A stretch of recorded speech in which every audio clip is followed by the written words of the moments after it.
At Intuit, we believe you cannot have prosperity without equality. Women and people of color should not be paid less than men for the same work. 3 years ago, we made a commitment to reach and maintain pay equity for our employees.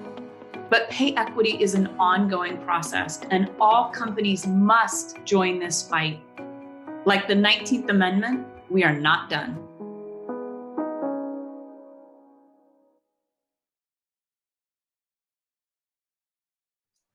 Hi, Maxine. I want to welcome you to WTF. Thank you so much for joining us. For anyone who doesn't know Maxine, she's the Chief Diversity Officer at Facebook, and she's been very busy in recent days. So thank you again. I really appreciate you taking the time with us today. Thank you for having this conversation. I'm always very pleased to put this front and center so that more people are thinking and acting.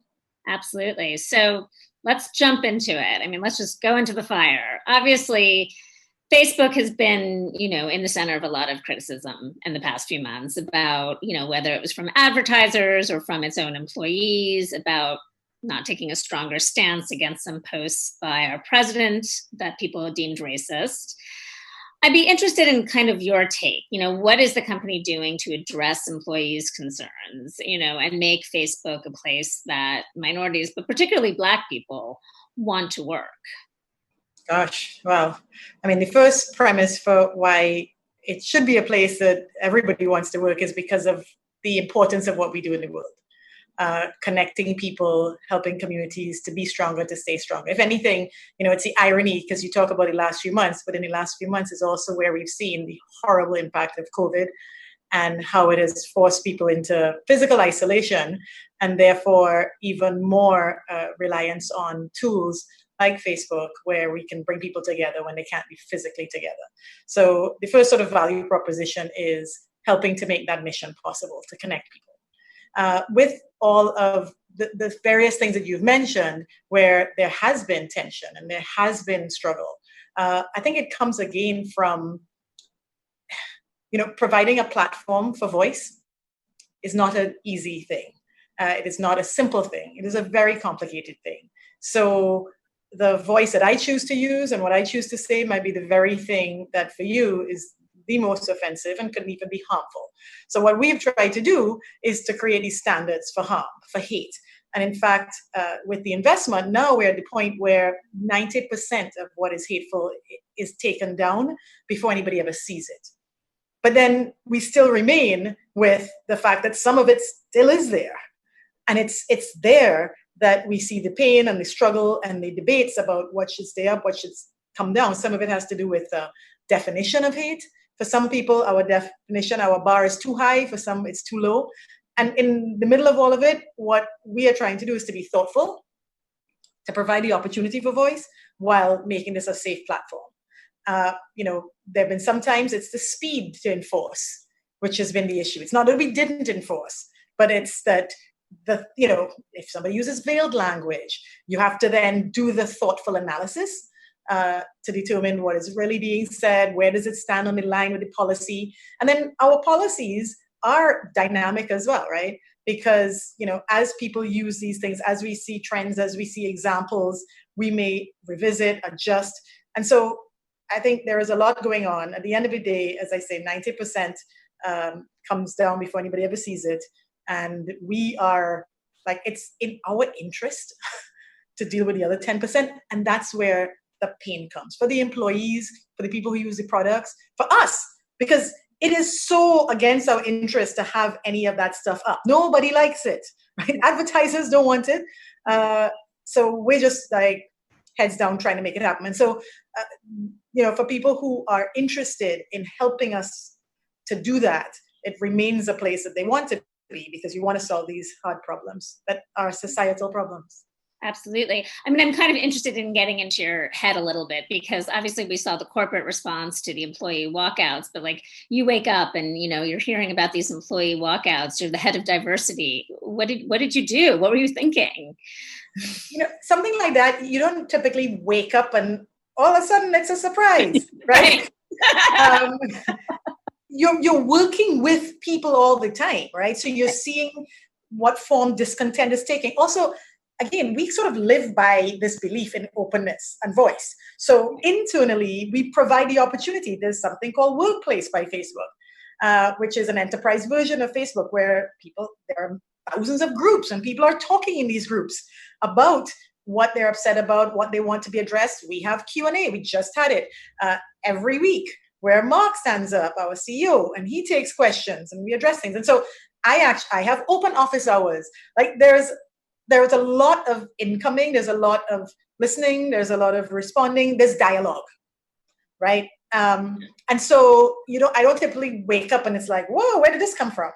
Right. You were aware of the issue. Yeah, you'll be aware and you'll be working through with people. Here's a concern. We'll be addressing things. There's some things we're like, whoa, we didn't think of that. And in fact, if anything, we're in a moment where we're trying to create more avenues for employee voice. Like we are creating new groups, advisory groups. We are going deep into product, where we are creating inclusive product teams. We really want to, the whole point of having a diversity and inclusion initiative is to get more perspective, right? You want to be able to build the things that bring value to all of the people in the world. And leveraging the different perspectives is like the huge asset there. And so you actually want more opportunities. And even if what you're hearing is something people don't like, but that is good information because then that helps you to know, oh, how do I need to respond? Now, there are going to be some times where, and again, it's a bad trap to fall into to think that even among what people call diverse groups, I prefer to call underrepresented groups, sure, that there's like one view. There is not. So even among the groups of people would think, oh, all of those people would feel A or B, there isn't. There's going to be diversity there too. So the fact is that at this scale, there's never going to be something you do that everybody agrees with because people have different views. But listening to those, being open to those, being thoughtful is what we're about. So, if I wake up and a walkout has happened, I think, okay, this means that where we were able to get to for a certain segment of the population wasn't good enough. And it is people demonstrating in a different way discontent about something. And we literally continue the dialogue. Right. You mentioned you have office hours? Yeah, I do.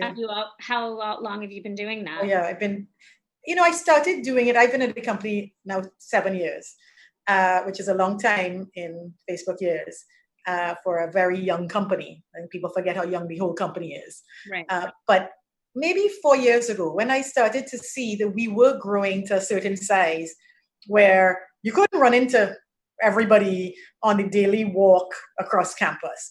And it was a way of bridging that space so that we could stay connected. And my office hours are for anybody to talk about anything. And I could tell you the range of things that have walked through that door. And now that we do them virtually that have popped up on the screen, it is a big range. And I literally say to everybody, this is your time. Whatever you want to use the time for, whatever you want to discuss, I'm here to work with you. And so lots has come out of that. How do those concerns, what do you do with those concerns? How do those get elevated? Depends on the nature of the concern.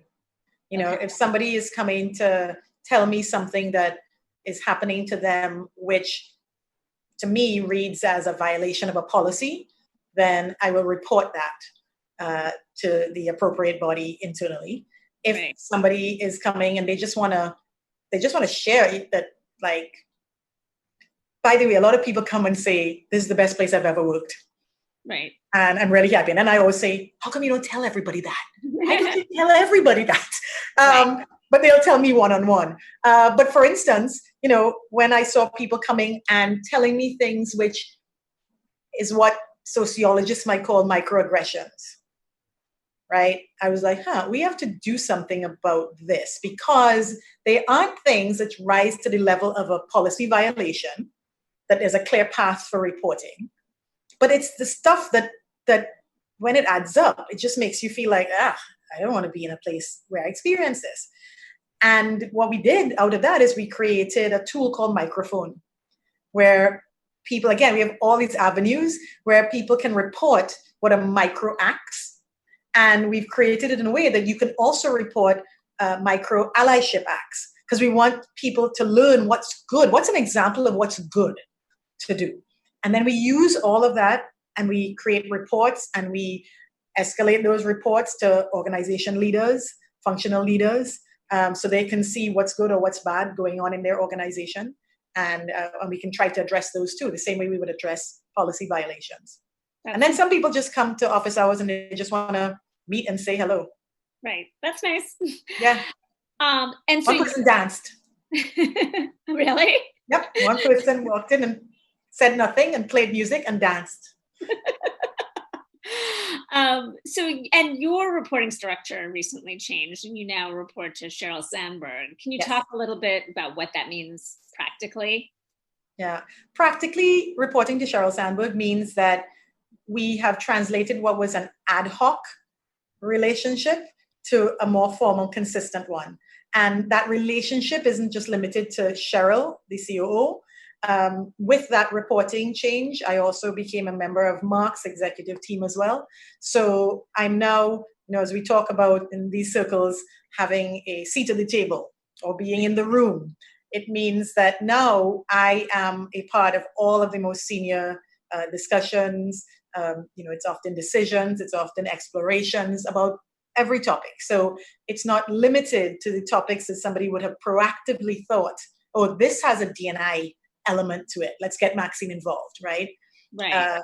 This is now, it's everything. It's putting diversity, putting inclusion at the center of how we do business. Why not report to Mark Zuckerberg? I know this is going to sound trite, but in the way our structure is, this doesn't make that much of a difference, whether it was Mark or it's Sheryl, because I'm really there at the center of everything. And because of the openness, it means that the access is very, and it has been, right, for years, that we rely on each other as we need. But Sheryl is the person who runs the business part of Facebook, right? And she is the person who runs the people functions. Right. And so, it could have been a toss-up either way.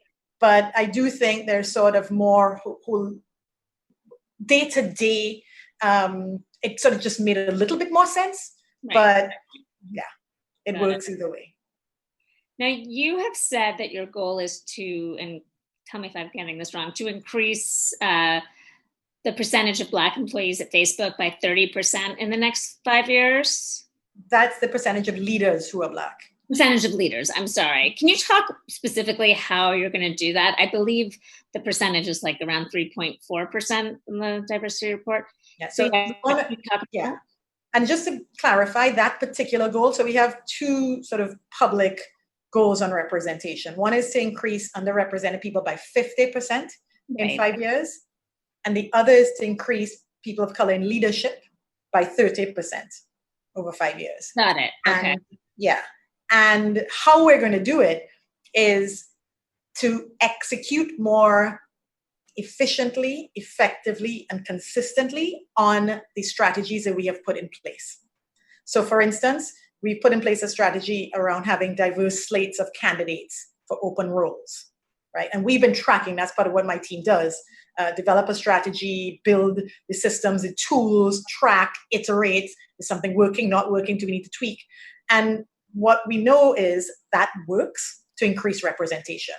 So, for instance, since we've done it, we've increased the number of Black women we've hired by 40x. Wow. It really does work. But what you want is a company where you're doing it everywhere, you're doing it consistently, you're doing it for every job. So it's taking it up that notch to do things more effectively. And if we do that, and these are stretch goals, because we made goals like every other part of the company, we do stretch goals. We're like, look, there's a 50% chance we'll hit it, and there's a 50% chance we won't. And, I think some people think, well, why would you even put yourself, you didn't have to do this goal. And now what happens if you fail? Right. But you know what, if we fail, it's okay, because it helps us to try to push for it. Right. And I mean, I'm particularly also interested for tech positions. I think that's relatively flat, around 1.7%. You're talking about just for Black employees? Just for Black employees, which I think is a challenge for the whole, it's not a Facebook. It is. The whole, it's really, yeah. How do you address that? Yeah, it's really interesting. It's literally the area we've perhaps put the most effort into and had the least good results. Interesting. Yeah, it has been the most stubborn thing to move. Because if you think about it, right, we started this journey 7 years ago. And I'm just putting that as the sort of starting point for when we started to get really strategic about D&I. We were doing some efforts before around community and ERGs, but then we got really strategic about 7 years ago. And if you look back in that time, we had 15% women in technical roles. Now we have 24.1% in technical. That's a lot of growth, given that to get that representation increase, right? If you do the math, you had to outpace the hiring of men, the retention of men by by a lot to get that representation increase with a growing company. So that's thousands and thousands of people kept in roles, promoted, etc. In the same time period, when we have, because one of the things that from the very beginning I was insistent on, because I think it's a mistake that a lot of companies make, is they'll say, let's start with women and then we'll get to everyone else. And from the beginning, I was like, nope, not happening. That is not happening because you never get there. Because PS, you never really solve women. If you look at all the data, it's like in 125 years, we will get to equality on gender C-suite. So like, were we going to wait 125 years? So we, from the beginning, everything was focused on where is the most underrepresentation and what should we do? And Black was always there at the top of the list. And so we've invested. And yet in that same time period where we've been able to move women so much, we've only been able to move Black from like 1 to 1.7 in technical roles. So it is, yes, incredibly stubborn to move. We continue to invest.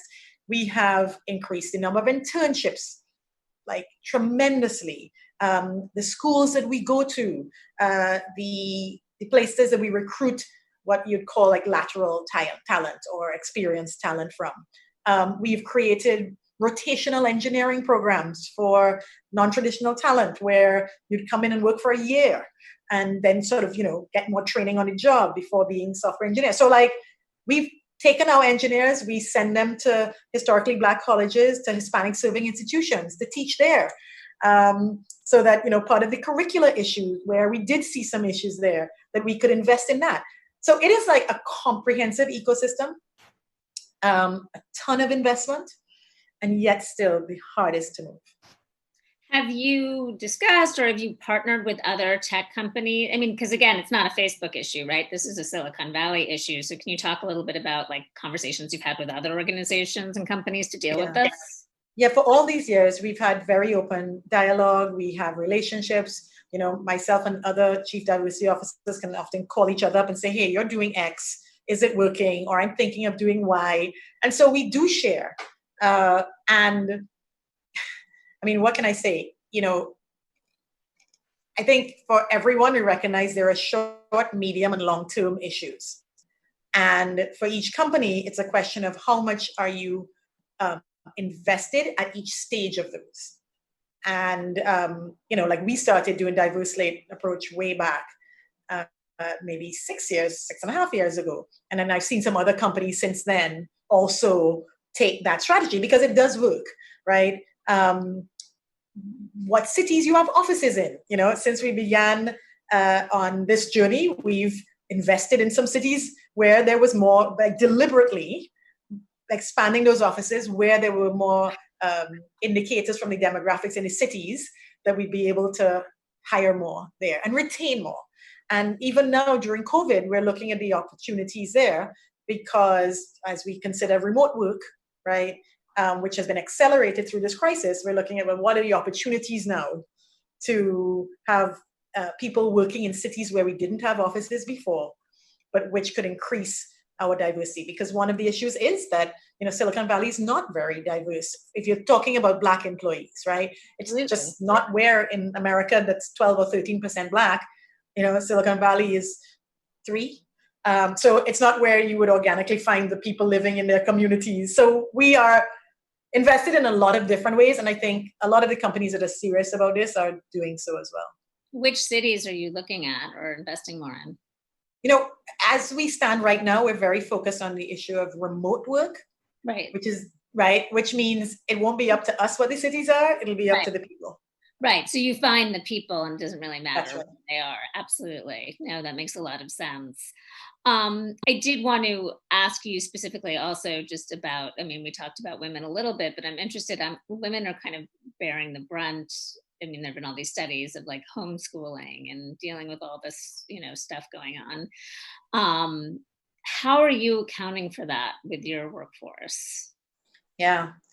So we have been building the muscle based on our approach to developing strategies. So if you step back a bit, there is so much inequity, right? Looking at a number of different vectors. You could start from socioeconomic background. Like there's just like inequity in humankind and society. And so you sort of have to decide, well, what are you going to work on? What are you going to focus on? Because you almost couldn't do all of it. Our approach, I was just saying to you when we looked at like people in technical roles, that we would not have said, well, let's just start with women and then we'll get to everybody else, because we really look and say, well, no, where's the most underrepresentation? And we need to build for that. So similarly, when we develop inclusion, which is what you're asking about now, how are you supporting people through this, right? That's an inclusion strategy. When we look at how do we develop those, we really think about like, who's the most impacted? What would we need to do for them? And then we build for that, and everybody else can benefit from it. But we start there. So that it's a curb cutting approach. Right. And in doing so, we could see through this, yes, women were going to be severely impacted. And people taking care of family members were going to be severely impacted, right? And by the way, people of color were going to be severely impacted.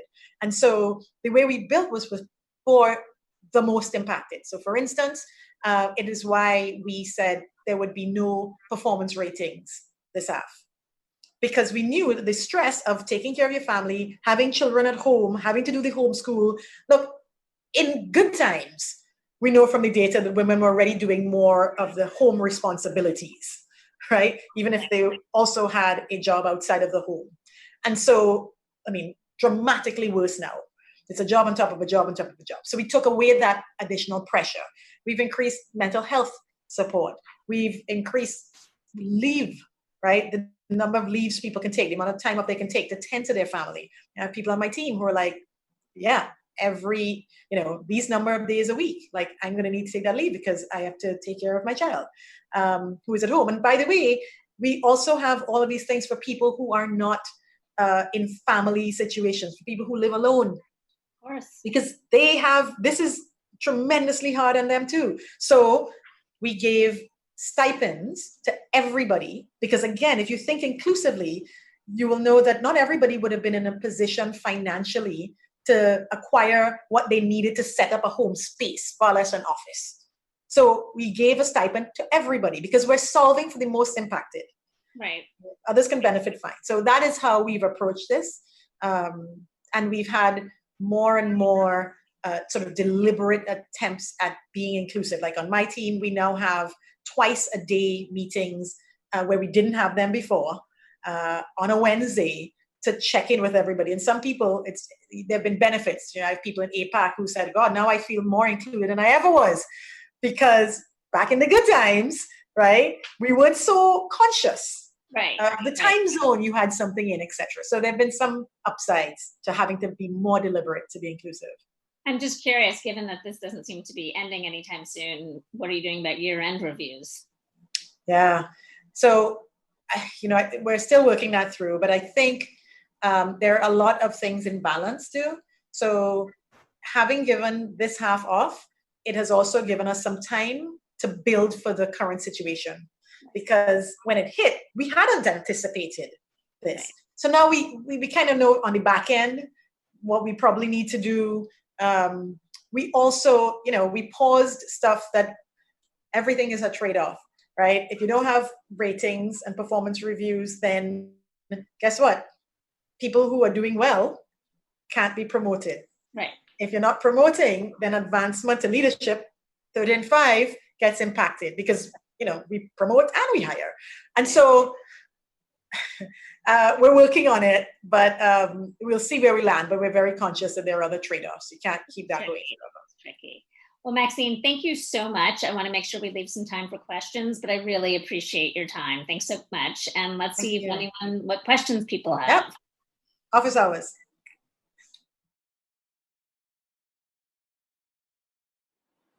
Well, that was great, Maxine. Thank you again. We really appreciate it. We have a lot of questions. I am this is obviously a topic that's near and dear to many of our attendees' hearts. So let me scroll up and find the first one. So this is from Lori. She runs her company's women's employee resource group.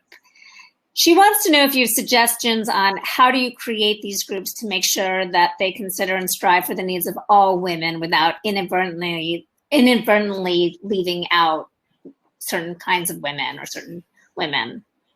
Well, first of all, it's a good thing that Lori's thinking that way, because that already shows that she's a little bit advanced, because a lot of people think, if we're doing it for women or if we're doing it for people of a certain geography or whatever it is, that we're doing it for all. But in fact, you actually have to be deliberate, because there's so many layers and intersections.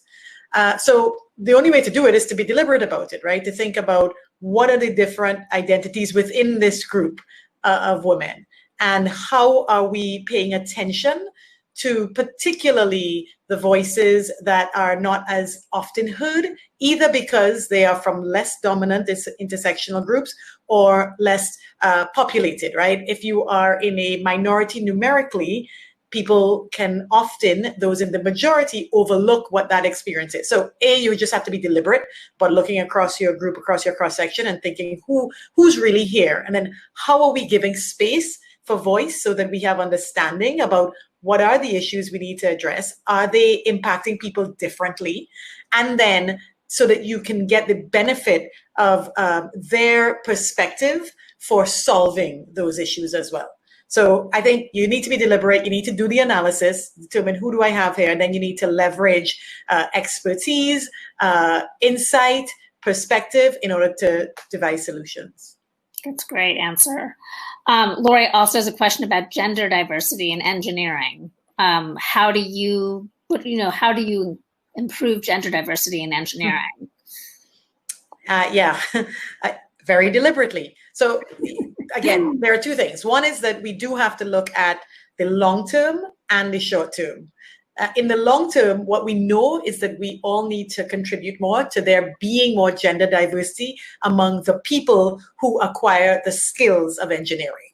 So in a population like the US, for instance, which is 50% women, 48% women in the workforce, if you only have 18% women graduating with computer science degrees, for instance, that is a problem to get to full equality, right? How do you get to 50 if you're starting with 18? So there is a long-term set of strategies that we need to invest in to get more people, and this is not just women, there are a lot of underrepresented groups in engineering, to get more in the pool. And then you also have to do, for any company that wants to hire these people in the short term, what are the things you do to get essentially more of your market share? Now, that is a short-term goal or game, because if you're only focused on your market share, how much more can you pull?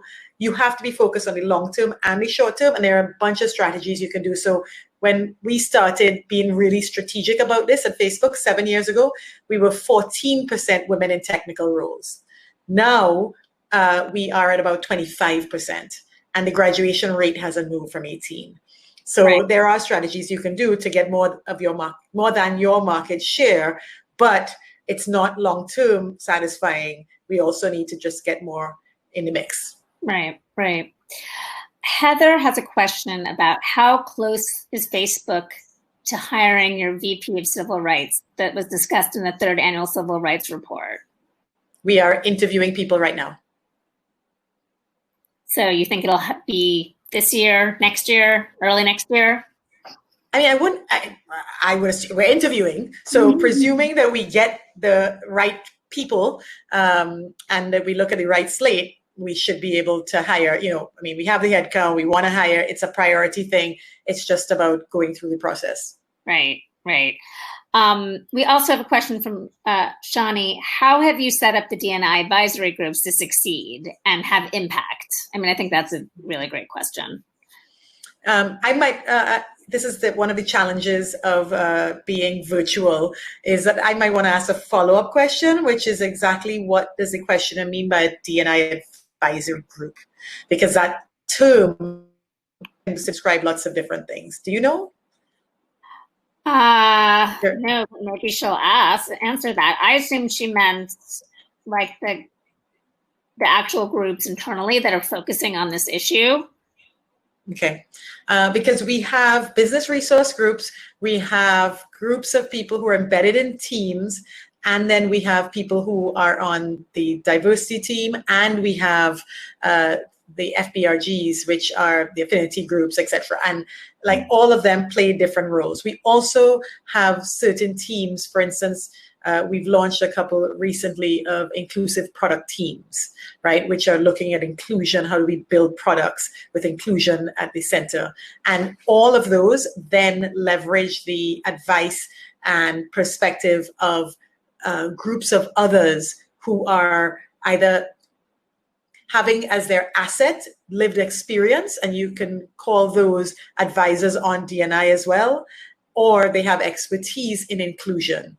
So there are a number of different ways, and what I would say just broadly is that the way we set them up depends on, in each function, whether it's policy, whether it's product, whether it's people, what we are looking to get from them based on what we have in-house and with our external advisors in terms of expertise in the area. So you notice I mentioned that you could be going to some people for lived experience expertise. You're marrying that with inclusion expertise and with, it could be product development or policy development expertise. So we're pulling from different places to get to the end result of more inclusive products, policies, and people programs. Right. Okay. Yeah, I think that's addressing her question. Okay. You talked about, microaggressions and microphone reports. Heather would like to know, are those anonymous? Yes, those are deliberately anonymous because as you think about, I talked about layers and complexity. Typically, a workforce, which is being responsible, has a set of policies, which if you violate those policies, there are also processes to address that, right? There's a place to report violations. You'll have a legal team, you'll have maybe an investigation team, you have HR looking into all these things. And when you report those policy violations as an employee, we know who you are, right? Your face is there, your name, you give details, etc. And we pursue that. Microphone was deliberately constructed to fill in a gap. And one of the gaps was that we could hear people saying, well, it's not a policy violation, but it's something that is still not inclusive in the workplace.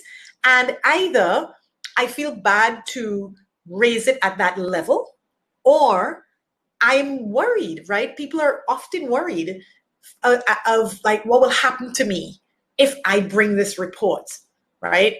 They don't want that spotlight. They don't want to be sort of, the concept of an investigation can often be off-putting, and people fear retaliation, etc. And so we wanted to give an alternative way to be heard, for us to know what is going on, for us to be able to address it without putting any more burden on these people, and giving them the opportunity to just sort of speak freely, knowing that there would be nobody coming back to them and no opportunity for it to impact them negatively, because we wanted to optimize for really knowing what was going on.